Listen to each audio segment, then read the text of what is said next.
So good morning, everybody. As JJ said, I'm the CISO for PayPal. People, frankly, sometimes get a little intimidated by that title. I tend to tell people, hey, it's really the worst aspects, and I mean the worst aspects, of a volunteer fireman, an insurance salesman, a locksmith, and a private detective. So perhaps you shouldn't be so impressed. Anyway, today I'm here to give you some news, and in the good old tradition of good news, bad news, I'll give you the bad news first, and then the good news at the end. So you can see on these slides, we have a tombstone for passwords, and it has 1961 and then 2013, and those dates are not accidental. By the way, so this is one of those little-known facts. I guess we're all nerds. We tend to think of passwords in computer terms and forget that actually they've been around for thousands of years. The Romans had very good password protocols, which I won't go into here. But we think about passwords as they exist today, starting in 1961, which is when mainframes first had time-sharing systems developed for them. And in those days, if you wanted a password, the instructions were, go see your systems administrator. And your systems administrator was a real person with an office and would make you fill out a form, and life was good.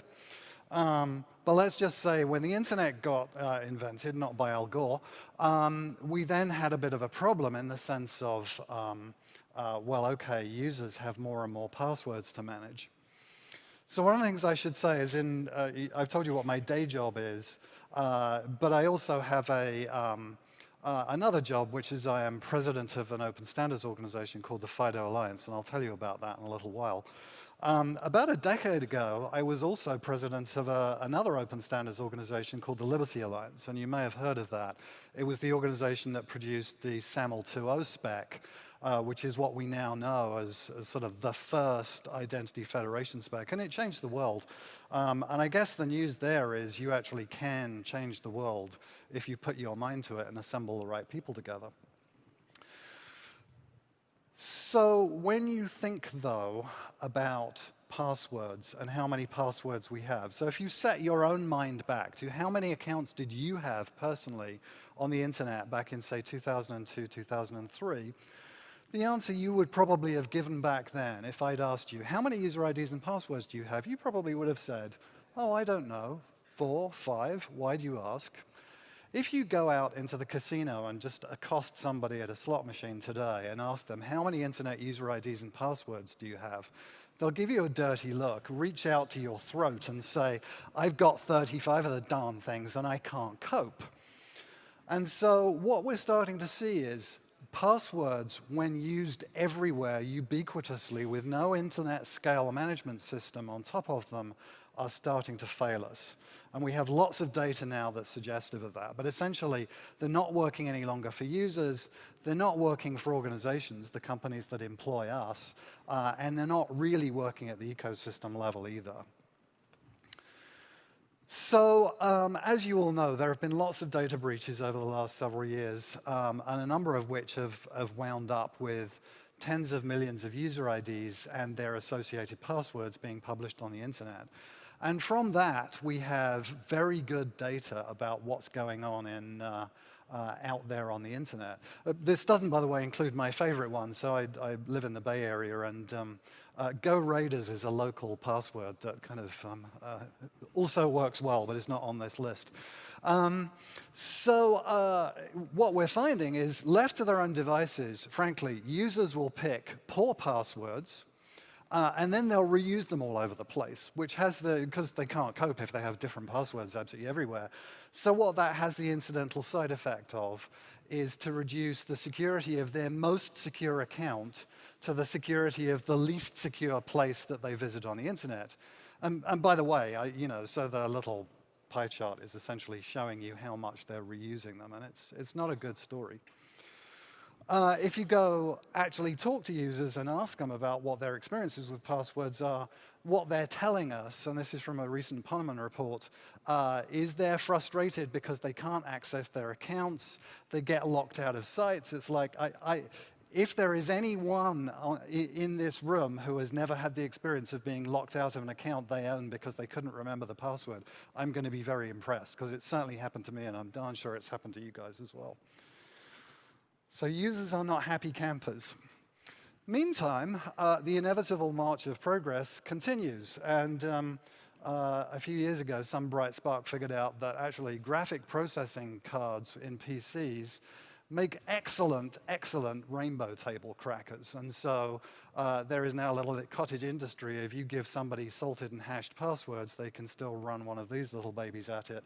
And they can't necessarily always recover every password, but if you've got 10 million of them, who cares? You can get 6 or 7. Just like you can do quite a lot of damage with 6 or 7 million user IDs and passwords.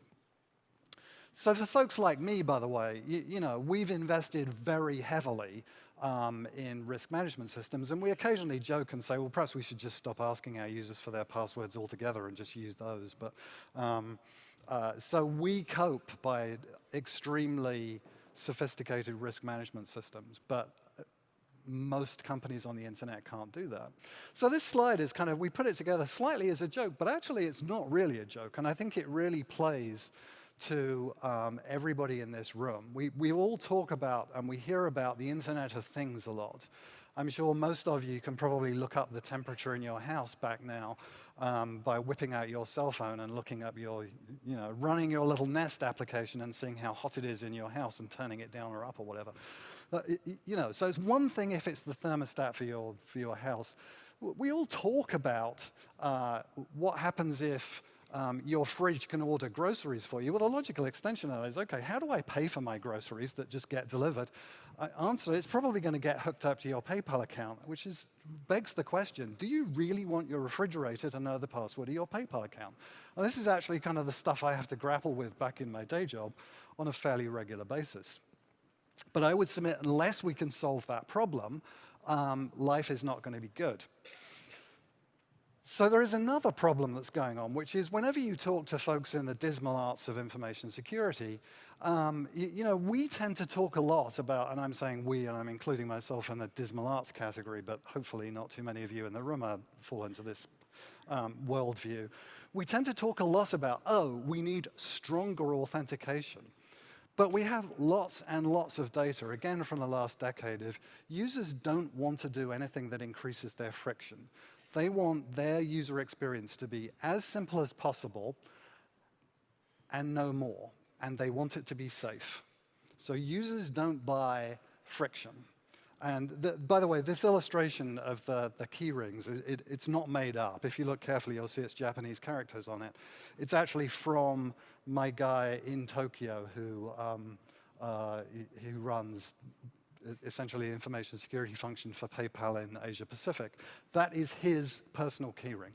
So, you know, this isn't, well, we're not making this stuff up in terms of this is what we will get if we don't do something better than this.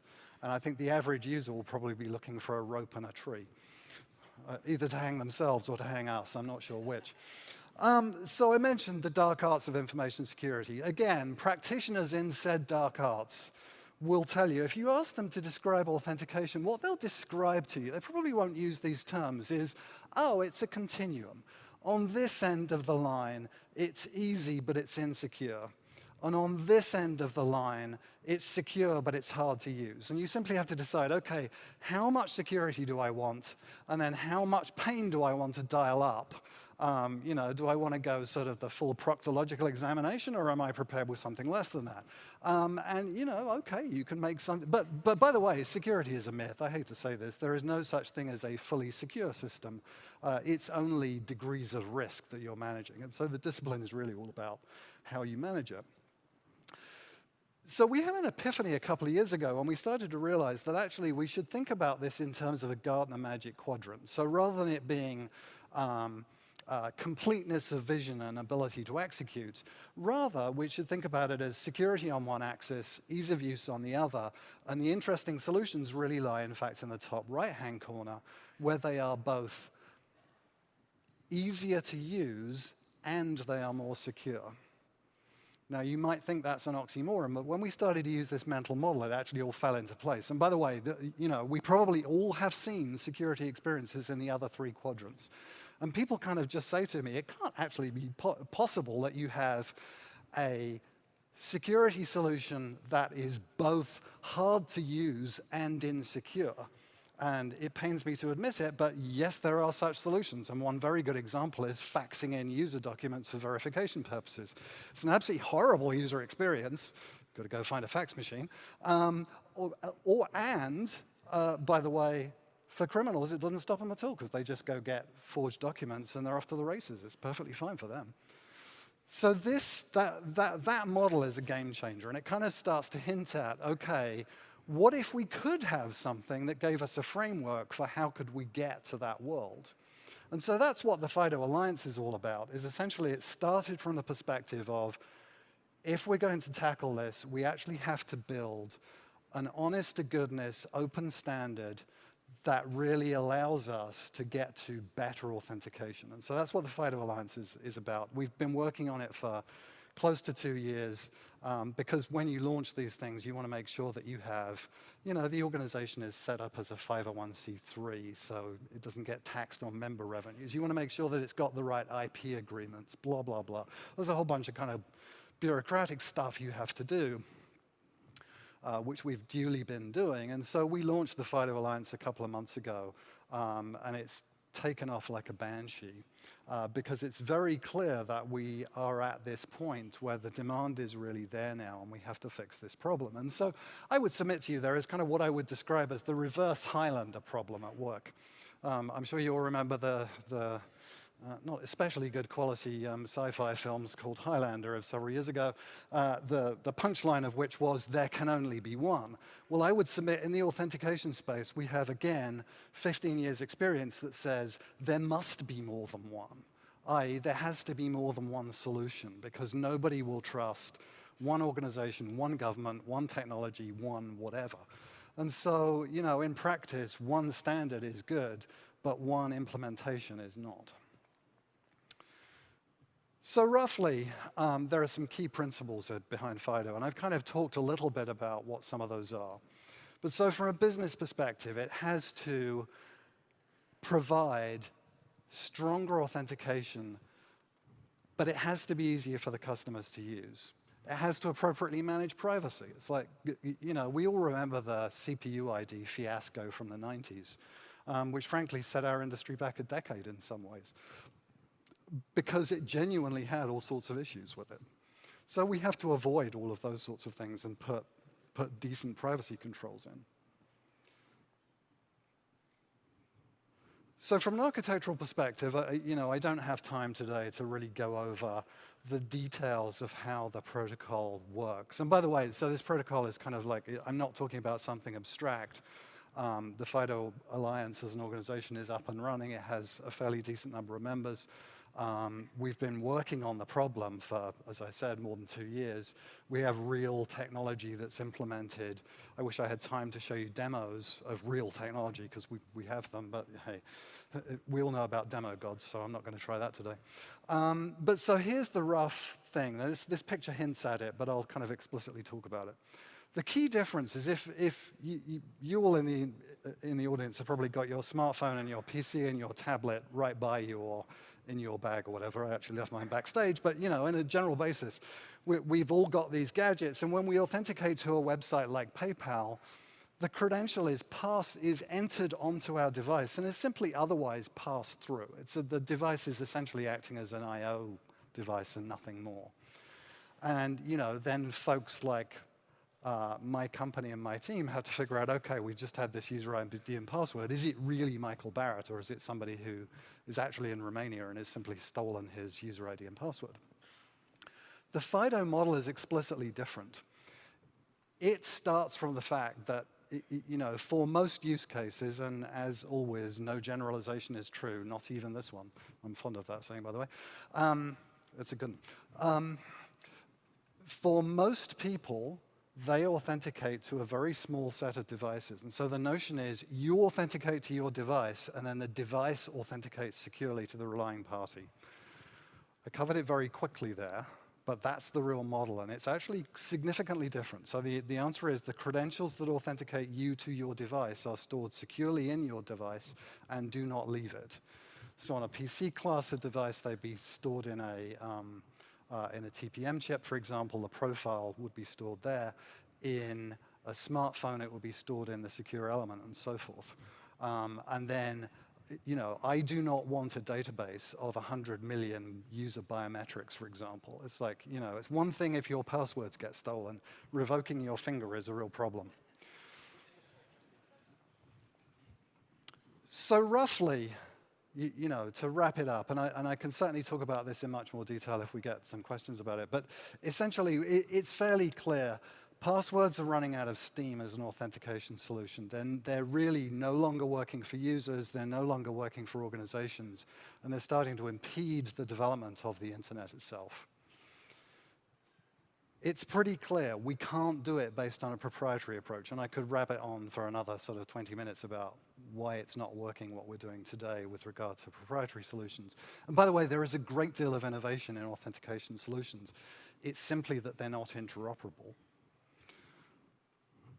I've already talked about this thing that better authentication is not the same as stronger authentication. Better authentication is both stronger and easier to use. If we all have our shark's teeth necklace of tokens, there's a couple of companies that might be very happy, but for the most part, users are going to be pretty pissed with us. And then finally, I'll end with this, which is that there is a great quote from Henry Ford. This is actually what he said. Most people describe it as whether you believe you can't, or whether you believe you can, or whether you believe you can't, you're right. And by the way, it's true. If you're convinced you can't do something, congratulations, you now cannot do it. So I learned that lesson about a decade ago, and I've been on a bit of a jag ever since, because I am completely convinced. There's also a very good Margaret Mead quote about a small group of impassioned individuals are the only way that the world gets changed, and that is also true. And I would submit we're in an industry that is at the epicenter of changing the world. Internet and mobile technology today are changing the world, and we need to allow a better authentication solution for the world. And that might sound like a crazy thing, but it's true. So anyway, on that note, I think we have 7 or 8 minutes, something like that, for Q&A, so I believe there are going to be mic runners. So it is now what is officially called Stump the Chump time.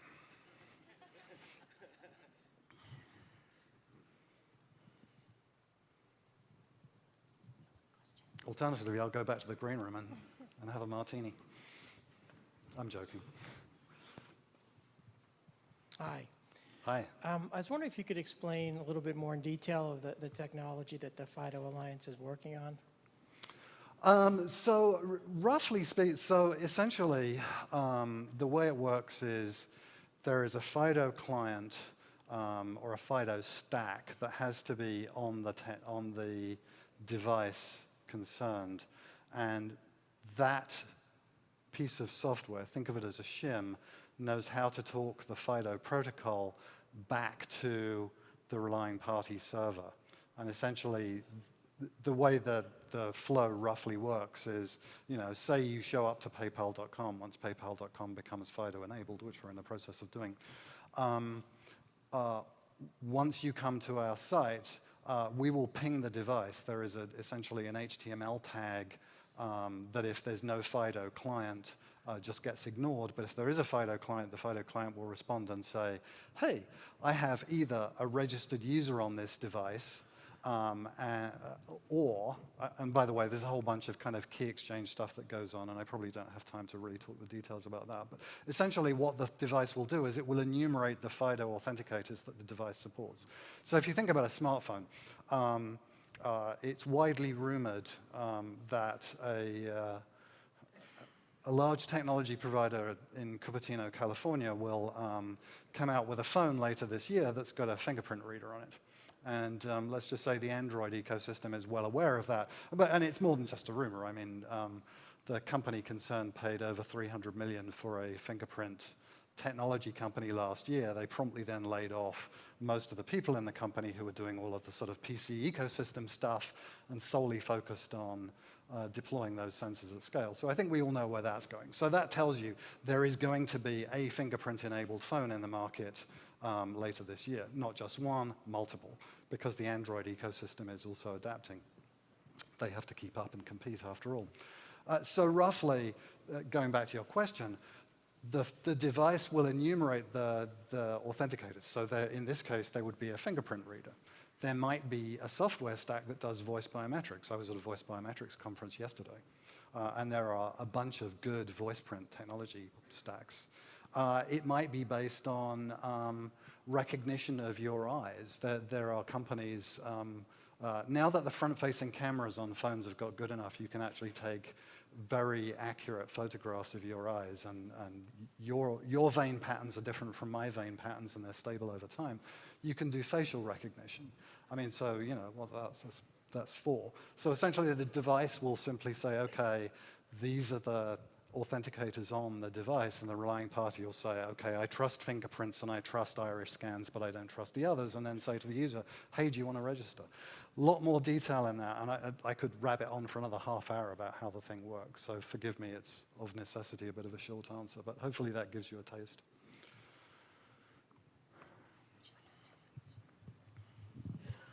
As a user, I not only have to contend with all the passwords, but there is also something called PIN, which the banks and airlines and hotels require. So is there some move to integrate the PINs with the FIDO project for passwords? Yeah, so and I mean, the second question I have is, what does FIDO stand for? Is that an acronym? I should have said that. Thank you for reminding me. So FIDO stands for Fast Identity Online. I can't say I'm enthused about the title, because actually it's really about authentication, not identity per se, but, so it's misleading, but it does actually stand for something.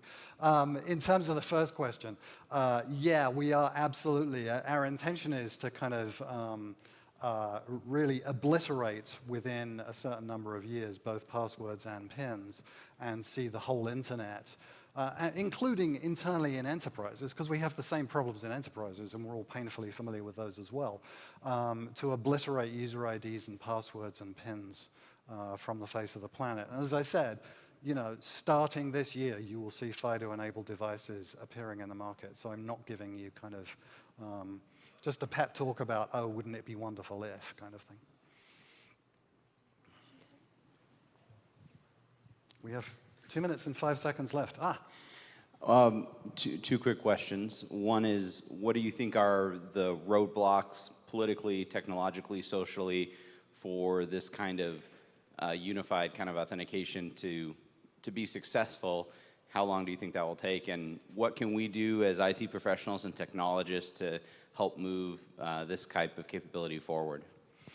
Great questions.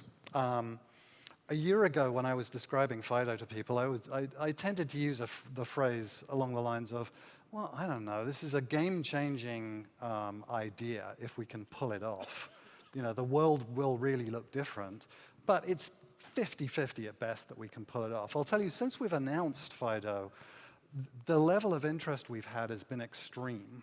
And I've used kind of a couple of litmus tests internally to try to determine if we're onto something here or if we're just kind of collectively deluding ourselves.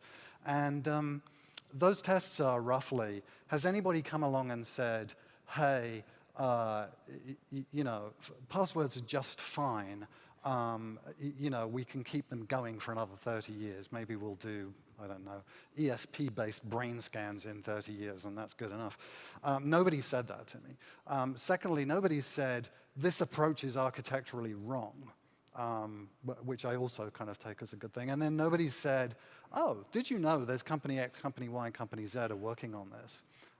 So that isn't true either. And so I take those three litmus tests as being highly indicative, combined with the sort of extreme level of interest and the very rapid membership growth we're getting in the Alliance.